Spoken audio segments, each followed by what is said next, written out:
The Battle of Normandy storms ahead. American forces have cut a wide path from coast to coast across the Cherbourg Peninsula. The feat of putting ashore a highly mechanized army is stupendous beyond anything in the history of warfare.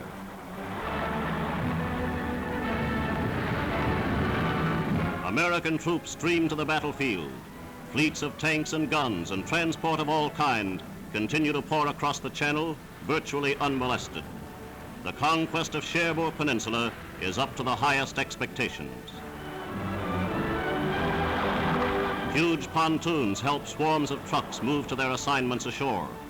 Shifting beaches are transformed into solid roads by steel runways. Allied ingenuity has created a port where none existed before.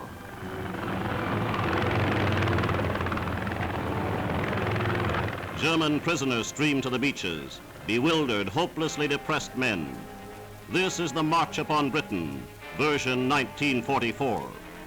These men are evidence that the Allies are chewing deeper and deeper into the Atlantic Wall.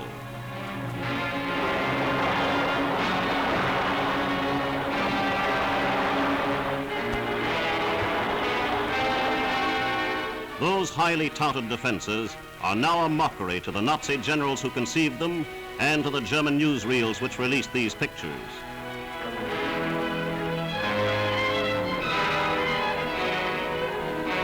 When Marshal Rommel inspected the fortifications last spring, he announced to the world they were invulnerable.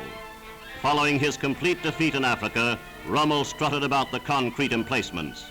He assured Hitler and the German people that no Allied forces could hope to prevail against them. But both Rommel and Runstedt arrogantly overlooked the fact that fortifications are no stronger than the spirit of the troops who man them. Yes, the German defenses were tough, but not tough enough. They were manned skillfully, but not so skillfully as they were attacked. The strength through concrete theory of the Nazi High Command has suffered again. Overwhelming power in the air is no respecter of concrete and barbed wire.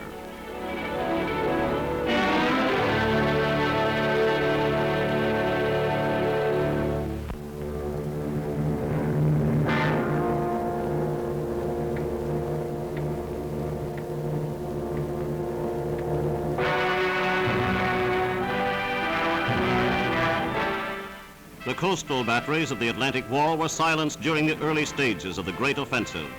Beach defenses were wrecked. There are many more formidable defense systems yet to be stormed, but the first line has been broken.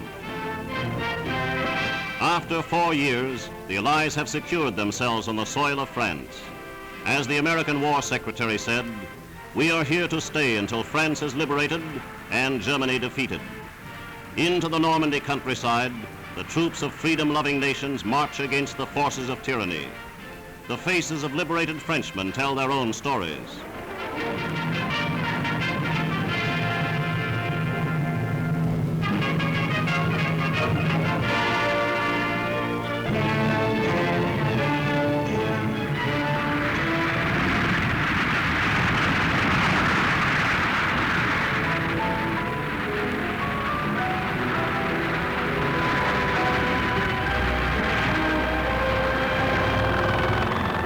These children, whose entire lives have known nothing but Nazi rule, meet a new kind of warrior.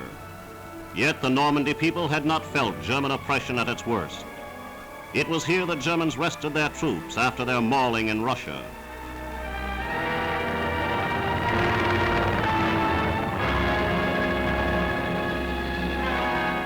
Lumbering bulldozers set about at once to construct airstrips. In a miraculously short time, Allied fighters were putting them to effective purpose.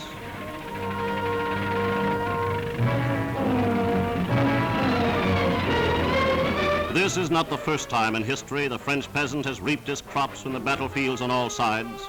Entire air units, formerly based in England, moved at once to the beachhead airstrips, and today they provide instantaneous support for the ground troops only a few kilometers away.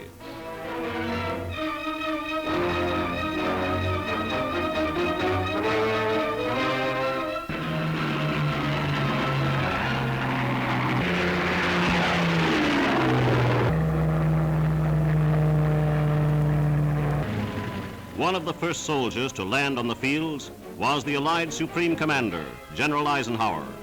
With him was United States Chief of Staff General George Marshall. Together they tour the Normandy battlefield and plan new surprises for the Nazi command. Both expressed complete satisfaction with what they saw.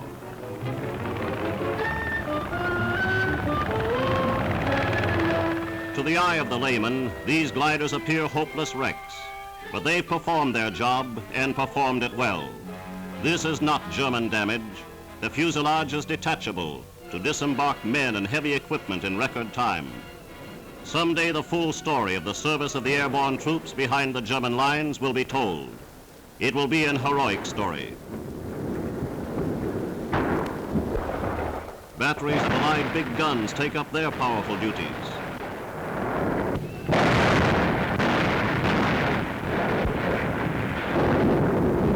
Self-propelled guns move inland and keep the retreating foe within range. American trucks and transport of many varieties keep the forward troops well supplied.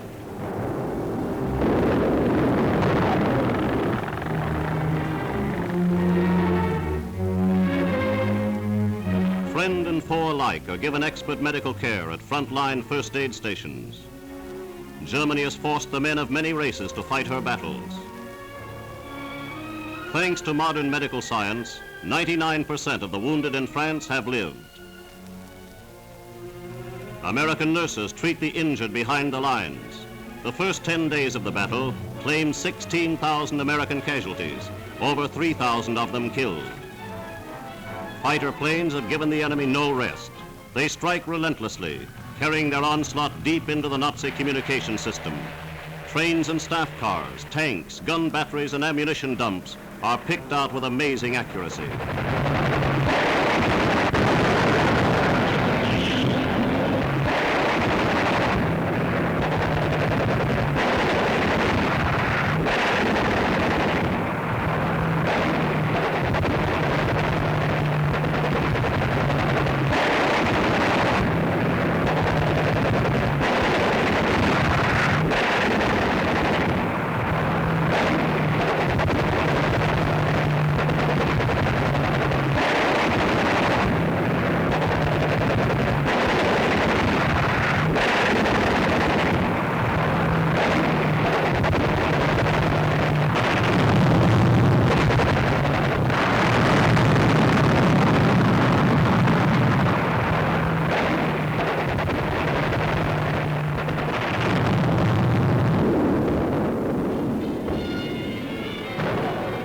In the Comore sector, British commandos pushed their salient deeper.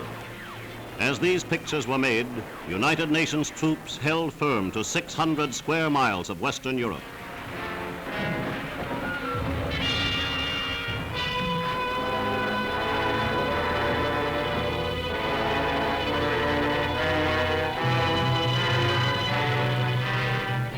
The people of Old Bayeux, the first sizable town captured by the Allies, throng the streets. A French correspondent speaks to his countrymen, and the thrilling music of the Marseillaise takes on new meaning.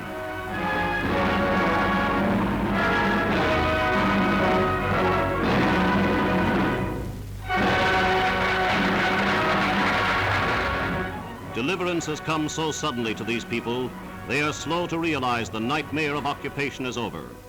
This is but a foretaste of things to come as the Allies move forward. The V for victory sign, once the symbol of a hope, is now a reality. The man with whom that symbol is chiefly associated comes to the soil of France. Winston Churchill brings with him Field Marshal Smuts and the Chief of the General Staff. The Field Marshal records these historic scenes on film. The Prime Minister was quick to satisfy himself that all was going well. It took only 1 week for the Allied forces to explode the Atlantic Wall, the work of years of Germany's greatest military scientists.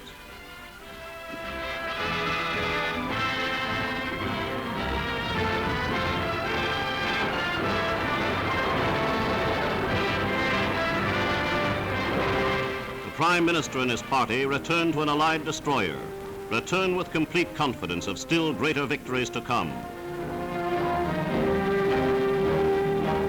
Sporting May Wests, the great British leaders proceed across the narrow waters of the Channel. Nowhere is the Luftwaffe to be seen as the mighty battleships ride back to Britain.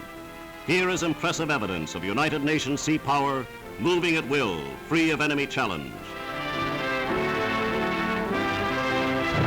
The man of war fires a parting shot, and the architects of victory return home.